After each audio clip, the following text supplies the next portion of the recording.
2021 మార్చి 9వ తారీఖున ప్రధానమంత్రి గారికి లేఖను కూడా రాశాం.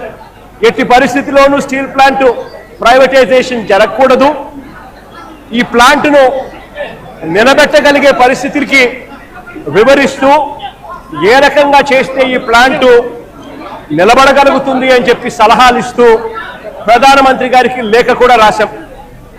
9వ తారీఖున లేఖ రాశాం. అదే మాదిరిగా ఫిబ్రవరి 6 కూడా రెండో లేఖ కూడా రాశాం.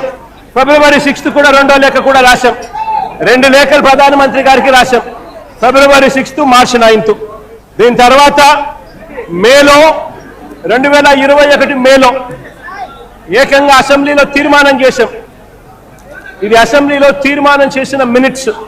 ఎట్టి పరిస్థితుల్లోనూ స్టీల్ ప్లాంట్ను ప్రైవేటైజ్ చేయడం అన్నది అన్యాయము, చేయొద్దండి అని చెబుతూ ఏ రకంగా ఈ ప్లాంట్ను గొప్పగా నిలబెట్టగలుగుతాము, ఏ రకమైన మార్పులు చేర్పులు చేయగలిగితే ఈ ప్లాంట్ బ్రహ్మాండంగా నడిచే పరిస్థితి ఉంటుంది అని చెప్పి కూడా వివరిస్తూ సలహాలు కూడా ఇచ్చాం.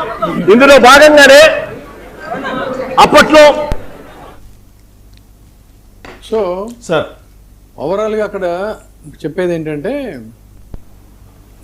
మామూలుగా బాధితులను పరామర్శించడానికి వెళ్ళడం, హుటాహుటిని వెళ్ళిపోయి అక్కడ ఏదో పొలిటికల్ స్టేట్మెంట్స్ ఇవ్వడం, లేదంటే అధికార పార్టీ మీద కొంత బురద చల్లటం, ఇవి జనరల్గా జరిగేటువంటి పనులు. కానీ ఆ విధంగా చేయలే. అదేవిధంగా నిన్న అధికార పార్టీకి సంబంధించినటువంటి నాయకులు ఇద్దరు కూడా వెళ్ళినప్పుడు మామూలుగా మనం నిన్న కూడా డిస్కస్ చేసాం. బాధితులు ఏంటంటే తీవ్ర భావోద్వేగాల మధ్య ఉంటారు. ఎందుకంటే అది ఊహించని కెలామిటీ. నిన్న మొన్నటి వరకు వాళ్ళతో కలిసి పనిచేసినటువంటి వాళ్ళు, కలిసి తిరిగినటువంటి వాళ్ళు ఒక్కసారిగా వాళ్ళ మన మధ్య లేరు. పైగా అతి దారుణంగా ఎవరు కూడా ఊహించినటువంటి విధంగా ఒళ్ళు గగురుపొడిచేటువంటి విధంగా వాళ్ళు ఇలా బలైపోయారని అన్నప్పుడు సహజంగా ఎక్కడ లేని ఆవేశం తన్నుకొస్తుంది. అయితే పాలకులు ఏంటంటే ఒక ఇంటి పెద్దలాగా దాన్ని సంయమనంతో వాళ్ళని కన్సోల్ చేయాల్సినటువంటి అవసరం ఉంది.